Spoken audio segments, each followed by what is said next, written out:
Subscribe करें और bell दबाएं ताकि कोई खबर रह न जाए।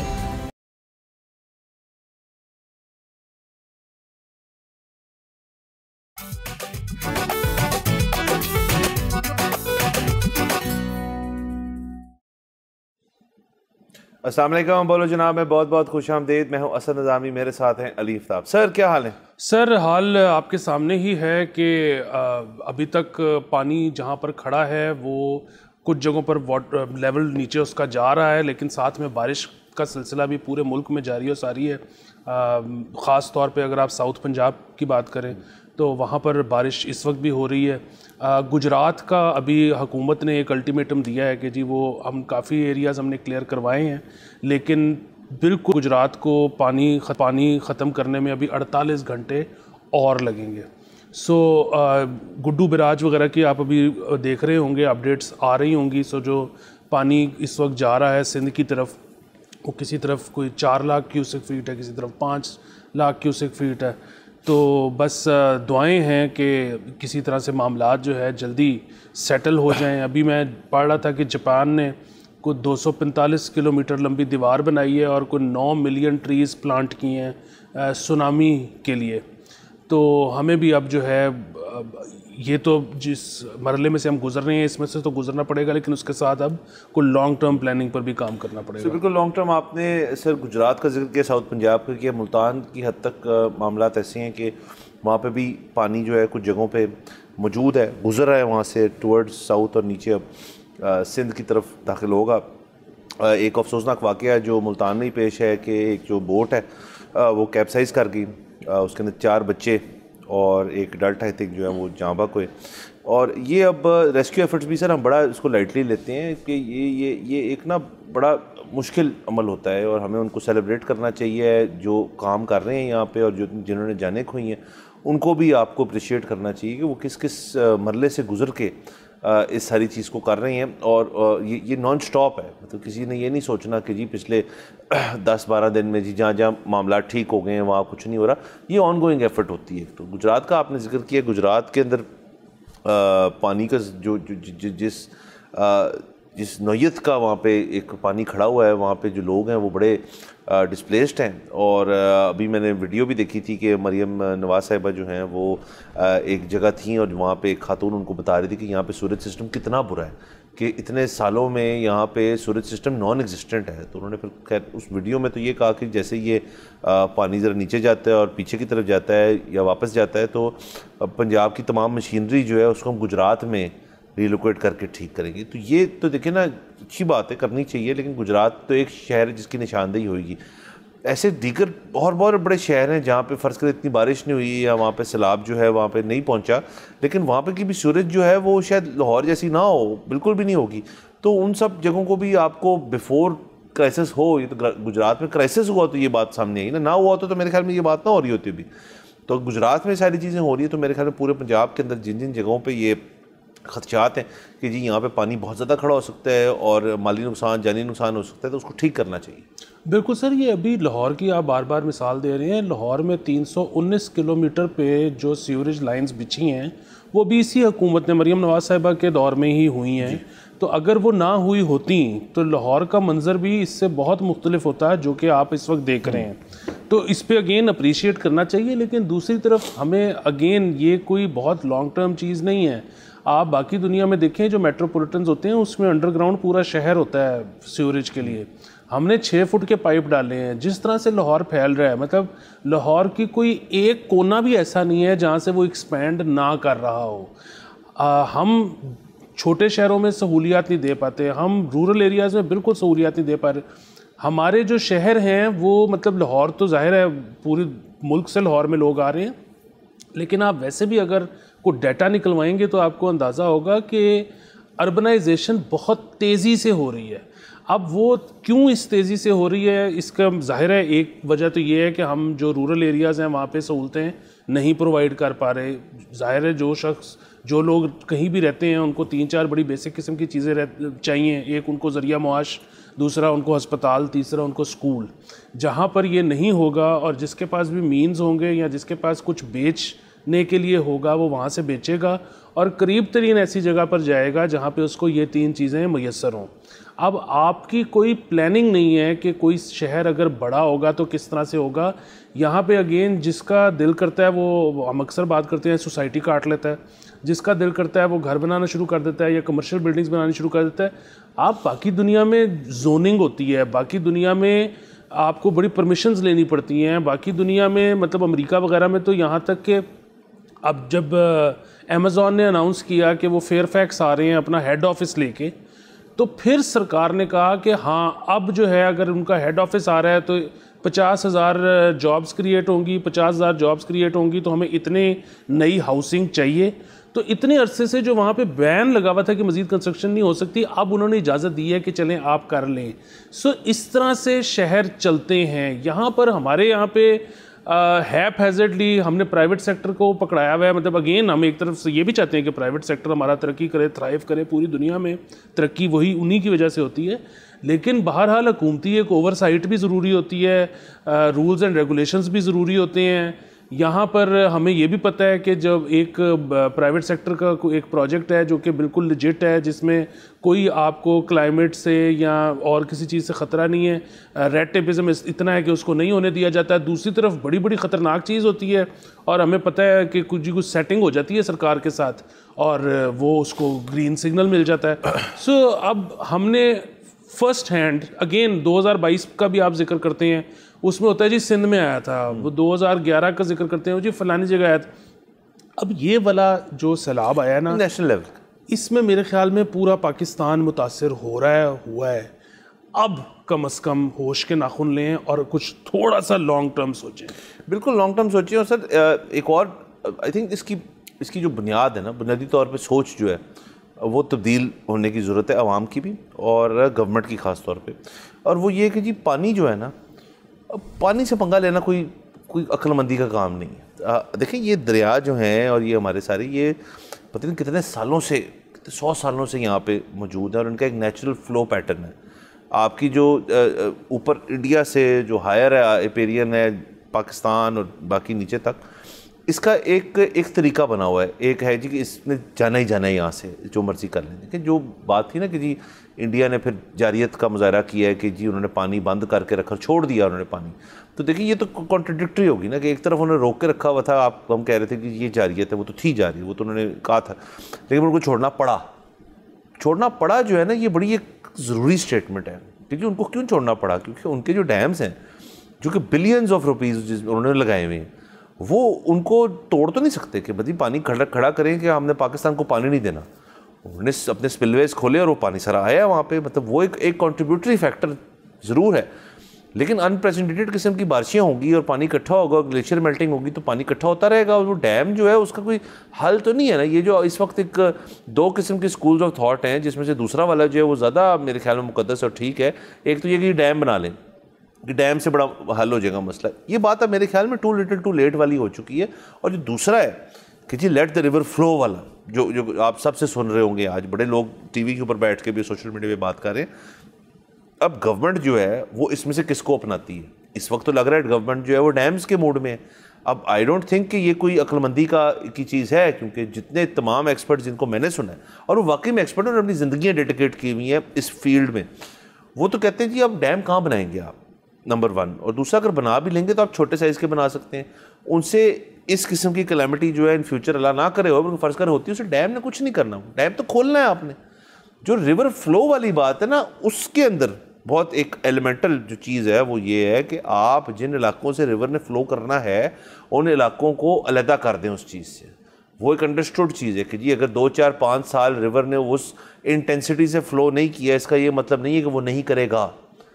फिर जो एग्रीकल्चर की हद तक से आप बात कर लें, चावल की क्रॉप आपकी, गंदम की क्रॉप आपकी, बाकी दीगर जो चीज़ें अभी काश्त होनी थी वो बहुत बुरी तरह मुतासिर हुई हैं, होंगी। उसकी ये वजह नहीं है। देखिए एक तो ये कॉन्सेप्ट होता है कि जो आपकी हमारा रावी है उसको तो कहा जाता है कि जहाँ से रावी गुजर जाता है वो ज़मीन ज़रखेज़ हो जाती है, उसकी सॉइल में कुछ है। ये अगेन साइंटिफिक बात भी है और ये एक कोलोकियल बात भी है, बट इसमें सच्चाई है दोनों एंगल से। लेकिन इसका ये मतलब नहीं है कि अगर वो खड़ा रहे तो वो एरिया ठीक है। अगर वो खड़ा रहेगा, वाटर लॉगिंग होगी तो वो ज़मीन जहाँ पे आपने काश्त करनी है वो ज़रखेज़ नहीं रहेगी, 1 या 2 क्रॉप तो वो अच्छी आपको नहीं देगी या शायद देगी नहीं। तो इस चीज़ को कंसिडर करें नंबर 1। और ये जो फ़्लो है कहीं ना कहीं से सिंध के थ्रू, सिंध की मेरे ख्याल में 3 से 4 तहसील हैं ऐसी जहाँ से सारा ये पानी बह के निकल जाता है। तो आपने इस सारे के ऊपर, इस सारे के इर्द गिर्द जो है, अब आपका नेशनल प्लान क्या है जो आप बात कर रहे थे कि क्या हम इन लाइंस पे सोच रहे हैं, या जब हमने शुरू में बात की कि जी ये पानी बैठ जाए, तो सर जैसे ही पानी बैठेगा और अगर बैक टू नॉर्मल वाली सिचुएशन है तो this will keep on happening. जी बिल्कुल, देखिए डैम्स भी छोटे रेजरवायर्स बना लें अगर आप बना सकते हैं, अच्छी बात है, लेकिन जो बड़ा डैम है वो बनाने में जितने साल लगते हैं, क्या गारंटी है, मतलब वो अगले साल सितंबर तक तो नहीं कंप्लीट होगा। आप और मैं शायद कालाबाग आज बनाना शुरू कर दें तो उसको हम तो नहीं देख पाएंगे, हम तो यहाँ होंगे ही नहीं शायद। अगले साल सितंबर का क्या करना है इन केस खुदा न खास्ता दोबारा आ जाता है। और मैं कहता हूँ 2028 सितंबर का भी क्या करना है अगर 3 साल बाद भी खुदा न खास्ता सैलाब आता है, क्योंकि डैम तो तब तक कंप्लीट नहीं होगा, नंबर 1 चीज़। नंबर 2 चीज़, डैम्स आप बनाते हैं तो देखना होता है कि आप किस वजह से बना रहे हैं। अगर तो आप चाहते हैं कि जी आप पानी जो आ रहा है उसको इस्तेमाल करना चाहते हैं तो वो एक मुख्तलिफ नौइयत का डैम होता है, वो उस तरह के डैम्स होते हैं जिस तरह के हमने भी बनाए हुए हैं और ऊपर इंडिया ने भी बनाए हुए हैं।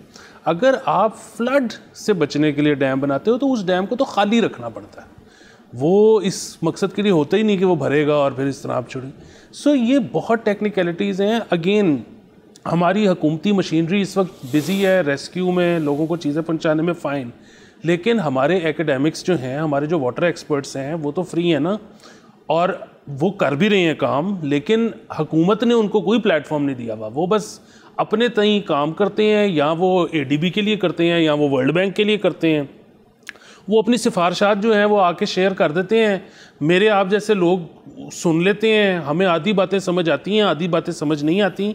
अगेन भाई हुकूमती प्लेटफॉर्म उनको मिले, कॉम्प्रिहेंसिव किस्म की रिपोर्ट हो, हुकूमत उसके बाद ये कहे कि ये जो अब रिपोर्ट जमा हुई है ये हमारी पॉलिसी है और कल से इसके ऊपर काम शुरू हो जाएगा। वो जाहिर है काम तेज़ होगा या स्लो होगा, वो तो डिपेंड करता है कि हमारे पास ज़राए कितने हैं, बट एक कॉम्प्रिहेंसिव पॉलिसी, और ये माना जाए तमाम पार्टीज़, APC बुलाई जाए और तमाम पार्टीज़ उस पर साइन करें और उन्हें कहें जी कि ये है हमारी फ्लड पॉलिसी, और अब आगे से हुकूमतें आपस में हम जो भी एक दूसरे की टांग खींचेंगे, ये पॉलिसी को कोई हाथ नहीं लगाएगा, इसको हम अब इसको मनोअन एक्सेप्ट के कोई एक साइंसी तौर पे कोई ऐसी नई बात का हमें पता लगे कि जी अगर आप जो आप बनाने जा रहे थे उसको 2 किलोमीटर राइट कर देंगे या लेफ़्ट कर देंगे तो आप बेहतर तरीके से उसको कर सकते हैं, तो वो ठीक है, वो इनकॉर्पोरेट हो जाएगी।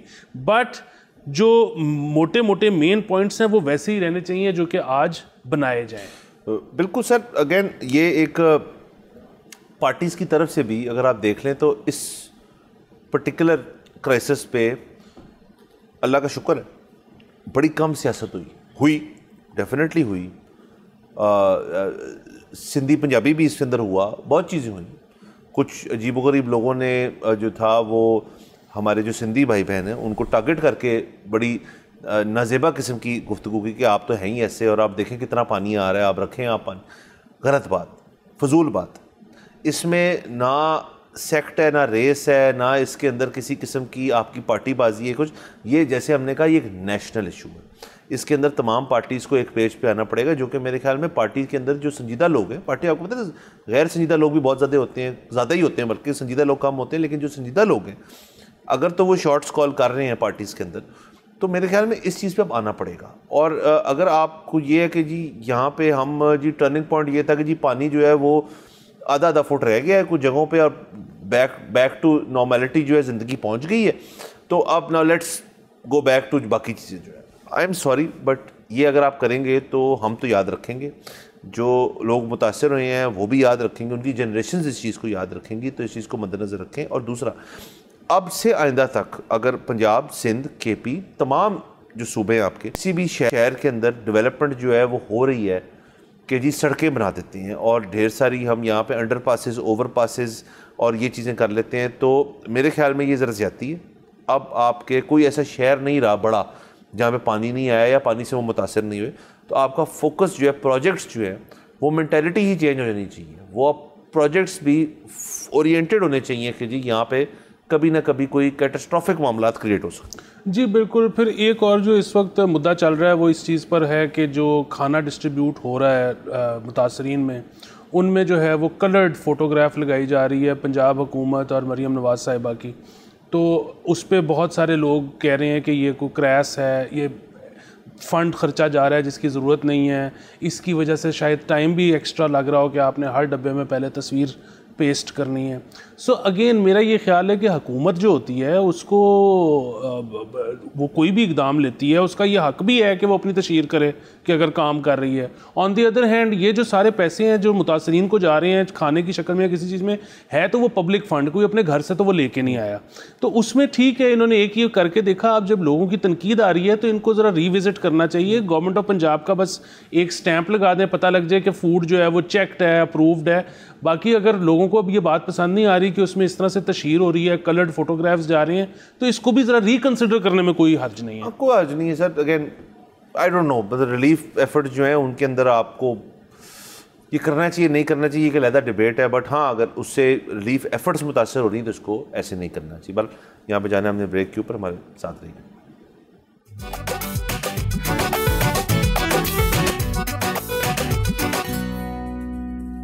Welcome back from the break. आप देख रहे हैं बोलो जनाब। सर आगे चलते हैं। कल के जो एपिसोड था हमारा कल का, उसके अंदर मैंने एक बात का जिक्र किया था कि ये अभी SCO कॉन्फ्रेंस के अंदर जो तमाम तर मुलाकातें हुई उसके अंदर एक कैंडिड मोमेंट व्लादिमीर पुतिन और शी जिनपिंग के बीच में रिकॉर्ड कर लिया गया, जिसके अंदर वो ये बात कर रहे थे कि दुनिया इस तरफ जा रही है कि शायद आज से कुछ साल बाद इतने ज़्यादा नहीं, मतलब 2050-60 तक जो है आप ये एक्सपेक्ट कर सकते हैं कि इंसान जो है वो 150 ईयर्स का एक लाइफ स्पैन इंजॉय कर सकता है एक इंसान। और उसके अंदर उन्होंने ऑर्गन ट्रांसप्लांट्स की बात की और मेडिकल साइंस की बात की। तो कल हमने हल्की सी इस बात को छेड़ा था, हमने सोचा इसको ज़रा मज़ीद एलैबोरेट करते हैं कि ये जो 150 साल वाली बात है, इसमें दो सवाल हैं। एक तो ये कि क्या कोई शख्स 150 साल ज़िंदा रहना चाहता भी है या नहीं, नंबर 1। और अगेन इसका बहुत सारे लोगों का जवाब होगा हाँ जी रहना चाहते हैं, लेकिन under what circumstances. Old age बड़ी एक ब्रूटल चीज़ होती है जिसके अंदर लोग जो हैं वो बड़े वो ना सिर्फ वो शख्स जो खुद बुज़ुर्ग हो चुके हैं और अब अपनी टेल एंड ऑफ लाइफ की तरफ है, बल्कि उनके इर्द गिर्द जो लोग होते हैं उनके लिए उनको ऐसे देखना भी और प्लस उनकी मैनेजमेंट जो है ये भी बड़ा मसला होता है लोगों के। एक तो सवाल ये है कि लोग कितना चाहेंगे ये हो, और दूसरा सवाल ये है कि क्या आप इसके अंदर कितनी मेडिसिन कितना सपोर्ट कर रही है इस चीज़ को, फार्मास्यूटिकल्स कितना सपोर्ट कर रहे हैं इस चीज़ को, ऑर्गन ट्रांसप्लांट्स जो हैं और ऑर्गन मतलब ट्रांसप्लांट तो अभी यही है ना कि जी किसी और शख्स से लेके कर लें आप, लेकिन या तो इस किस्म की बात हो रही है कि जी ऑर्गन्स जो हैं वो शायद मैन्युफैक्चरिंग की हद तक भी एक कहानी डाल जाए उसके अंदर। तो वो सर वेरी इंटरेस्टिंग थिंग्स और वेरी इंटरेस्टिंग टाइम्स, और साइंटिफिकली दुनिया जो है उसके अंदर जो चीज़ें हुई हैं, आप दुनिया को एक प्री कोविड और पोस्ट कोविड देखते हैं। और पोस्ट कोविड तो क्योंकि उसकी जो वैक्सीनेशन है और उसके अंदर जिस स्पीडली रिसर्च होकर उसको किया है तो उसका एक इफेक्ट आना था। हमने कोविड के दिनों में बात की थी इनफैक्ट कि जी जब आपने इतनी जल्दी एक चीज़ फराहम कर दी है, वो अलहदा बात है कि जी जो एंटी वैक्सर्स हैं कि जी ये इन्होंने इतनी जल्दी कर दी तो इसके अंदर कोई ना कोई मसला होएगा, बट अभी तक तो उसको उस चीज़ को मसले को की तस्दीक तो किसी तरह से नहीं हुई। तो it worked by and large कि जी आपने एक वैक्सीन बना ली रिकॉर्ड टाइम में। तो अगर रिकॉर्ड टाइम में वैक्सीन बन सकती है तो रिकॉर्ड टाइम में बहुत चीज़ें ऐसी जो रेड टेपिज्म की वजह से देरी हो जाती है उनमें, शायद दुनिया इस तरफ जा रही। जी बिल्कुल। और अब देखिए ना, अब तो बहुत सारे मुल्कों ने क्लेम करना शुरू किया है अभी कि हम जो है कैंसर वैक्सीनेशन पे भी काम कर रहे हैं। अच्छा, तो वो मतलब जिस वक्त देखिए लीडिंग कॉज ऑफ डेथ अगर आप निकालेंगे नेचुरल, तो उसमें कैंसर जो है वो काफ़ी ऊपर होगा। तो अगर इस तरह की चीज़ें आनी शुरू हो जाती हैं, मतलब आपके जो ज़ाहिर है जो सबसे बड़ा लीडिंग कॉज है वो तो यकीनन को कंजेनिटल कोई हार्ट डिजीज़ ही होगी। तो उसके तो अब इतने ज़्यादा टेस्ट होने शुरू हो गए हैं। अब मतलब अगर आप थोड़े से भी वसाइल रखते हैं तो डॉक्टर्स आपको कहते हैं कि जी सालाना अपने कुछ टेस्ट्स करवा लें और हम प्रीएम्प्टिवली पकड़ लेंगे कि थोड़ा सा कोई अगर बिल्डअप भी हो रहा है तो हम उसी वक्त उस आपकी जो है वो लीस्ट इन्वेसिव प्रोसीजर कर देंगे, आपका जो है वो आपको इन्फेक्शन से बचा लेंगे हम। सो आप मतलब पाकिस्तान जैसे गरीब मुल्क की भी जो एवरेज एज है वो बढ़ रही है, कम नहीं हो रही। अच्छा, जिस तरह आपने कहा कि जी 150 साल के अगर एवरेज लाइफ स्पैन हो जाएगा तो फिर इंसान की जो है वो हालत किस किस्म की होगी। देखिए अभी जो है मतलब वैसे तो पाकिस्तान की एवरेज एज कम ही है, लेकिन दुनिया के हिसाब से मतलब अगर 80 वो जो तरक्की याफ्ता ममालिक हैं उधर अगर 80 की एवरेज एज है तो वो 60 साल की उम्र में समझते हैं कि बंदे को रिटायर हो जाना चाहिए। तो हम भी उसको फॉलो करते हैं, 60-63 में हम रिटायर करते हैं अमूमन। तो वो ये है कि जी शायद जो आपकी ज़िंदगी के आखिरी 20 साल होते हैं वो इस काबिल नहीं होते कि आप उसमें बहुत अच्छी तरह से कुछ परफॉर्म कर सकें। तो मसला ये है कि जब आपका लाइफस्टाइल 150, जब आपके लाइफ स्पैन 150 का हो जाएगा तो फिर शायद आप 110 से 120 साल की उम्र तक काम कर सकते हैं। अब अगेन ये डिबेट कौन कर रहा है कि हमारा तो ऑलरेडी ये बड़ा मसला है कि हम यहाँ पे अनएम्प्लॉयमेंट बहुत ज़्यादा है। तो अगर एक शख्स जो अपनी कुर्सी पर आ गया और उसने 110-120 साल तक वहाँ पे रहना है तो अनएम्प्लॉयमेंट का मसला मज़ीद बढ़ जाएगा। अच्छा, इसी तरह कल जब हम बात कर रहे थे, अब आपने वो ट्रांसप्लांट का भी जिक्र किया, तो ट्रांसप्लांट अगर तो कोई बायोनिक किडनी बन रही है या लगने लगी है उससे तो किसी को कोई एतराज़ नहीं होगा। लेकिन अगर किसी जानवर की या किसी और शख्स को आप फार्म करके वो तैयार कर रहे हो तो उसके कुछ एथिकल इश्यूज हैं जो कि अब सामने, मजहबी इश्यूज भी हैं, वो भी सामने आना शुरू हो जाएंगे। तो ये जो चीज़ें हैं इनके ऊपर डिबेट होनी बड़ी ज़रूरी है, क्योंकि अभी एक और चीज़ का अंदाज़ा नहीं है पाकिस्तान में। साउथ कोरिया, आप जिस तरह कल भी हम जिक्र कर रहे थे, आप बच्चे जो हैं उनको बैंक्स लोन देते हैं कि आप कोई भी अगर अपनी कॉस्मेटिक सर्जरी करवाना चाहते हो तो हमसे लोन लेके करवा लो और बाद में आपकी नौकरी वगैरह लगेगी तो आप हमें आहिस्ता आहिस्ता करके पे ऑफ कर देना। अच्छा, अब वहाँ पे ज़रूर कोई ना कोई बहस हुई होगी माँ बाप की, डॉक्टर्स की, बच्चों की, कोई मतलब इज्तमाही किस्म की कोई असेंबली के अंदर, कोई घरों के अंदर कि ये अच्छी चीज़ है, बुरी चीज़ है, कि उनके जो भी पॉइंट्स होंगे वो बहरहाल इस नतीजे पहुँचे कि ऐसा कर लेना चाहिए, इसमें कोई बुराई नहीं है या ये लेसर ईवल है या व्हाटएवर। हम एक तो हमें अंदाज़ा नहीं है कि कैचअप करते हुए ना ट्रेंड को देर नहीं लगती कि कब पाकिस्तानी बच्चे ये कहना शुरू कर दें कि हमने भी कॉस्मेटिक सर्जरी करानी। फिर आपकी जिस तरह की टेक आने शुरू हो गई है ना, मतलब अब देखें हमारे बुज़ुर्ग जो हैं उनको अक्सर हेयरिंग लॉस हो जाता है, लेकिन वो कान पे आला लगाने से घबराते हैं, उनको उसकी लुक अच्छी नहीं लगती। अच्छा, वो पहले क्या हुआ, बहुत बड़ा आला आता था, वो आला आहिस्ता आहिस्ता छोटा होना शुरू हो गया, फिर वो कान के बैक साइड पे आना शुरू हो गया। अब वो एक छोटी सी सर्जरी करते हैं और अंदर लगा देते हैं ताकि नज़र भी ना आए। अब अगेन ये तो चले ज़रूरत की चीज़ है, लेकिन अभी आपके और 20-30-50 सालों में होगा जी कि हम आँखों का रेटिना रिप्लेस कर देते हैं, ये वाला जो है रिकॉर्डिंग भी कर सकता है। आपका बच्चा आके कहेगा कि जी मैंने लगवाना है, इस पे हमारी क्या होगा कि हमने करने देना नहीं करने देना। ये जी आप एक बाजू जो है ये आप रोबोटिक लगवा लें, उसमें ज़ोर ज़्यादा होगा। अब आप बताएं कि करना है कि नहीं करना। अच्छा, किस एज में बच्चे को ये इजाज़त देनी चाहिए? 18 साल पे। इसमें एक और चीज़ भी आप बीच में डाल दें कि ये बिल्कुल इस तरह कि आज आपने गाड़ी लेनी है या आपने मोबाइल लेना है, तो इस डेट पे आपको ख़रीदते वक्त ये एहसास है कि अभी अगले साल इसका नया मॉडल आ जाना है।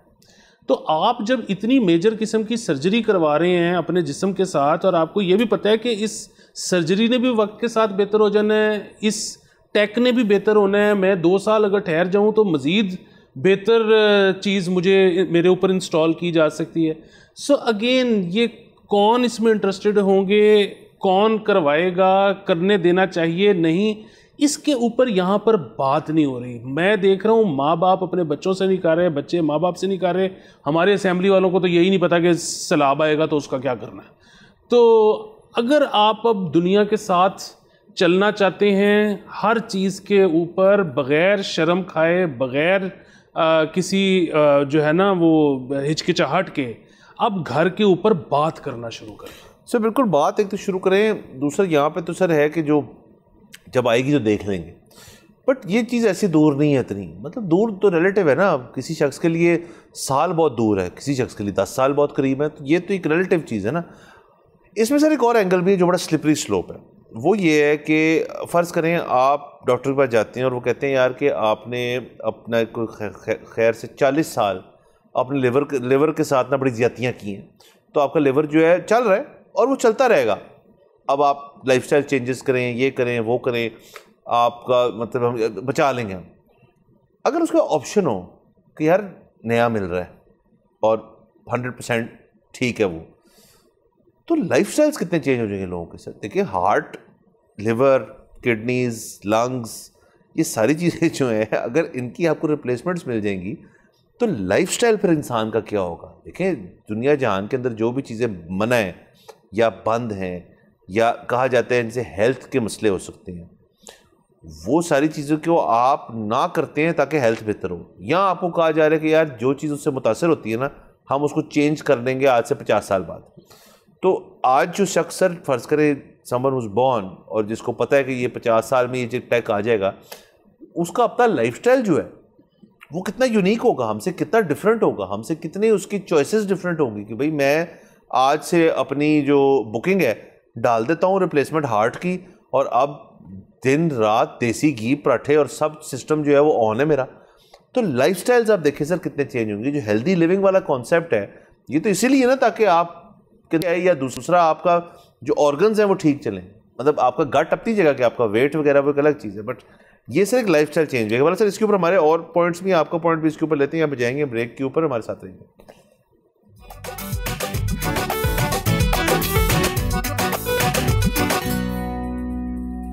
Welcome back from the break. आप देख रहे हैं बोलो जनाब। सर ब्रेक से पहले डिस्कशन हो रही थी कि व्लादिमीर पुतिन और जी जिनपिंग जो है उनके ख्यालात मिलते हैं इस चीज़ में कि जी इंसान जो है वो 150 साल तक ज़िंदा रह सकता है। ये SCO समिट की साइडलाइंस तो नहीं, खैर उसके दौरान ही कैंडिड मोमेंट कैप्चर हुआ था, हम उसके ऊपर बात कर रहे थे क्या ये अच्छी चीज़ है बुरी चीज़ है। मैं ये बात कर रहा था कि अगर किसी शख्स को इस चीज़ की गारंटी दे दी जाए कि जी आपके जो वाइटल ऑर्गन्स हैं वो रिप्लेसेबल हैं, वो फार्म्ड हों, किसी जानवर के हों या वो रोबोटिक हों, मैकेनिकल हों, बट हम ये कर पाएंगे नेक्स्ट 50 ईयर्स में लेट्स से, तो उस शख्स की फिर लाइफस्टाइल की जो डिसीजंस हैं वो कितनी को मुतासर होती है। जी बिल्कुल, वो बहुत चेंज होंगी। और देखिए फिर होगा क्या। अभी एक जो इंसान की ज़िंदगी है वो बड़ी प्रेडिक्टेबल सी है कि वो जब बच्चा होता है तो वो उसका स्टमक छोटा होता है, वो बहुत ज़्यादा नहीं खा सकता। उसके बाद वो जवान होता है और उसकी फिर फूड की इनटेक जो है वो बहुत बढ़ जाती है। उसके बाद फिर वो बुज़ुर्ग होता है, और जब वो बुज़ुर्ग होता है तो उसके बाद दोबारा उसका एपेटाइट जो है वो सप्रेस होना शुरू हो जाता है। और अब जब आप जिस तरह से ये कह रहे हैं कि जो जो चीज़ मुतासिर होगी उसको तब्दील अगर कर दिया जाए और उसका एपेटाइट वही रहे जो एक जवान आदमी का है, तो बेसिकली फ़ूड कंजम्पशन फिर ज़्यादा होगी। अच्छा, जब फूड कंजम्पशन ज़्यादा होगी तो ऑलरेडी इस वक्त दुनिया में इतने ममालिक हैं जो कि स्ट्रेस्ड हैं, जहाँ पे आप जितनी उनकी आबादी है उतना उनको खाना नहीं पहुँचा पाते। मतलब यहाँ इनफैक्ट कि पाकिस्तान में भी जब सैलाब या इस तरह की कोई कैटास्ट्रफी होती है तो ये एक ख़दशा बन जाता है कि जी फूड स्कार्सिटी जो है वो हो सकती है, फैमिन खुदा न खास्ता हो सकता है। तो पाकिस्तान जैसे जो कि बाकायदा एक एग्रीकल्चरल एक कंट्री है, इकॉनमी है, उसमें इस तरह के ख़दशात पैदा हो जाते हैं। तो अभी आप ये देखें कि अगर लोग 150 साल तक ज़िंदा रहना शुरू हो जाएं, उनके लाइफस्टाइल बदल जाएं, वो उनकी फूड इनटेक बढ़ जाए, तो फिर आप किस तरह से मैनेज करेंगे जो हमारे ऑलरेडी लाइफस्टाइल्स हैं। मतलब वही चीज़ है ना कि अगर हम कहते हैं कि हमने घास फूस पे गुजारा करना है तो उसके लिए आपको बहुत ज़्यादा स्प्रे करके तो उनको हशरात से बचाना पड़ता है। फिर आप अगर कहते हैं कि नहीं हमने गोश्त पे जाना है तो उसके उनकी ग्रेजिंग के लिए आपको पता नहीं कितने मुरब्बे चाहिए, मतलब एक बंदे की डाइट के लिए। सो ये जो पूरा एकोसिस्टम है ना, इस एकोसिस्टम के बारे में मतलब आप गोरों की तो देखेंगे या साउथ ईस्ट एशियंस की तो देखेंगे तो बेताशा डॉक्यूमेंट्रीज़ हैं, और वो आप डॉक्यूमेंट्रीज़ देखते हैं तो आप परेशान हो जाते हैं कि दुनिया कैसे चल रही है और आगे जाके क्या होगा। और वहाँ पे अगर डॉक्यूमेंट्रीज़ बन रही हैं तो इसका मतलब है कि वहाँ पे सीरियस हलकों में इसको लेकर बहस भी हो रही है। पाकिस्तान में मतलब यहाँ और जो गरीब ममालिक हैं वहाँ पे इस चीज़ के ऊपर ना सोचा जा रहा है, ना बात हो रही है।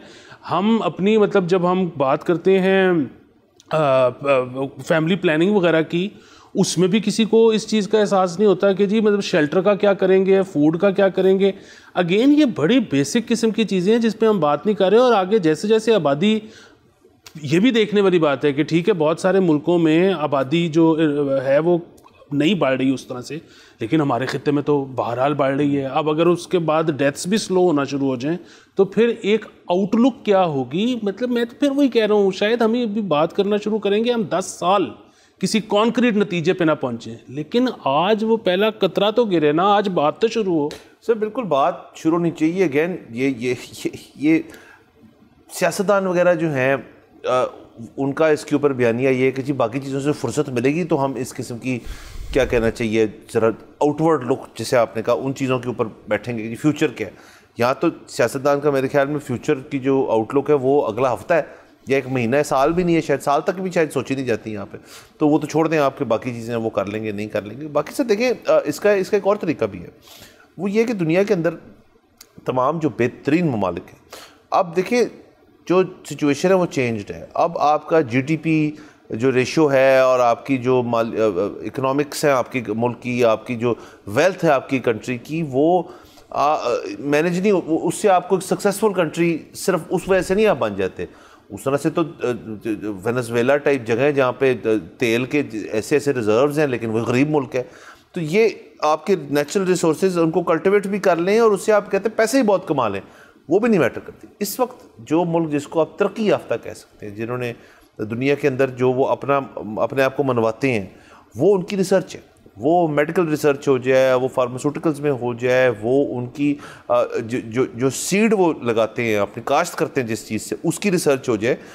जो मुल्क उसके अंदर तरक्की कर रहे हैं एवरी ईयर, उसको बेहतर कर रहे हैं, उनको आप वाकई में कह सकते हैं। चाइना उनमें से एक है, रूस एक हद तक उनमें से एक है, बल्कि बिल्कुल है रूस, अमेरिका है, यही बिग 3 जो क्यों है बिग 3? क्योंकि उनकी रिसर्च बजट आप देख लें, मतलब हमारा तो नॉन एग्जिस्टेंट है, यहाँ तो रिसर्च होती नहीं, बट अगर आप सिर्फ उनके रिसर्च बजट्स देख लें तो आप हैरान परेशान हो जाए कितना पैसा वो लगाते हैं ऐसे स्टार्टअप्स, ऐसे इंडिविजुअल्स को, ऐसे लोग जो यूनिवर्सिटीज़ से हों या प्राइवेटली हों, उनको उनकी रिसर्च को वो बैक करती है गवर्नमेंट कि जी ये कल को इससे हमारे अवाम को फ़ायदा पहुंचेगा। अब वो लॉन्जेविटी हो कि जी 1.5 साल लोगों को रखना है, वो ऑर्गन्स की हद तक हो, वो ये हो कि जी आप जैसे कह रहे हैं फूड की शॉर्टेज हो जाएगी, फ़र्ज़ करें वो सिंथेटिक सीड बना लेती हैं कोई मुल्क।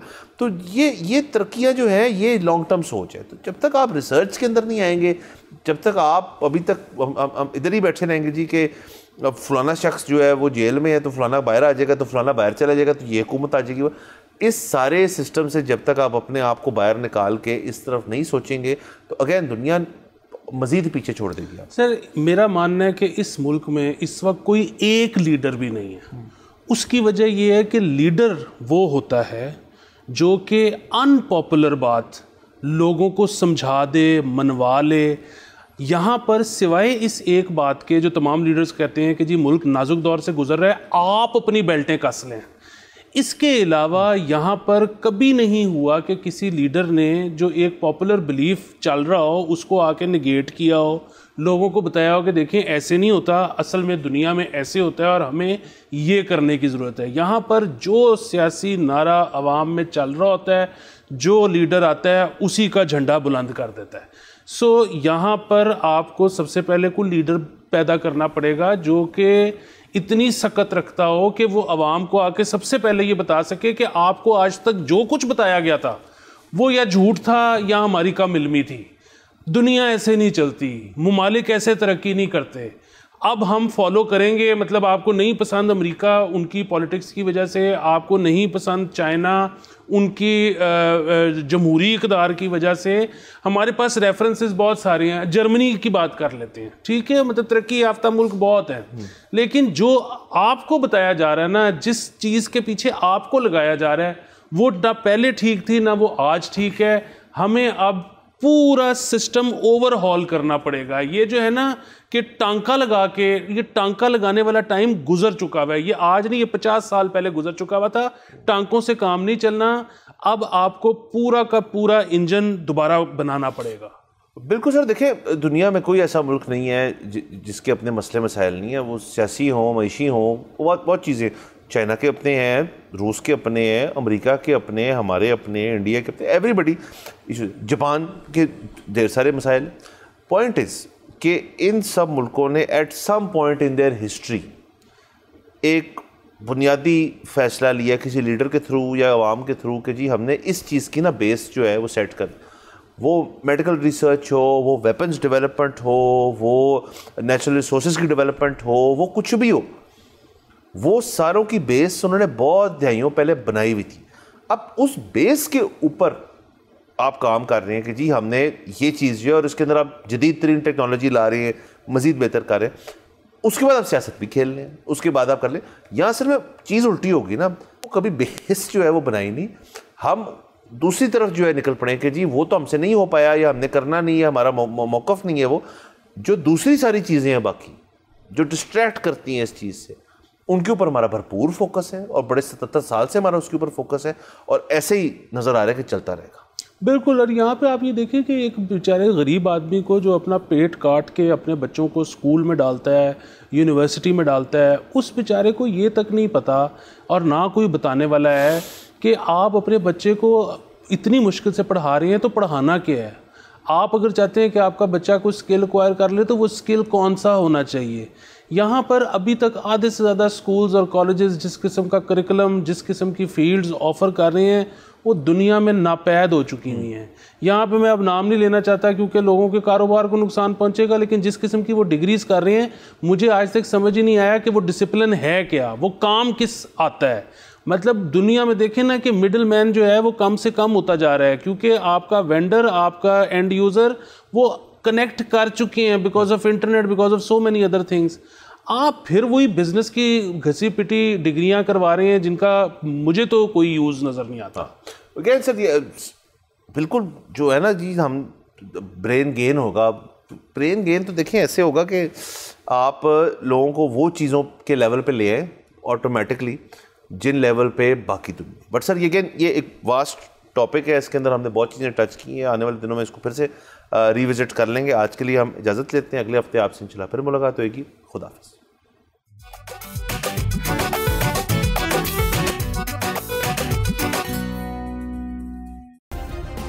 सब्सक्राइब करें और बेल दबाएं ताकि कोई खबर रह न जाए।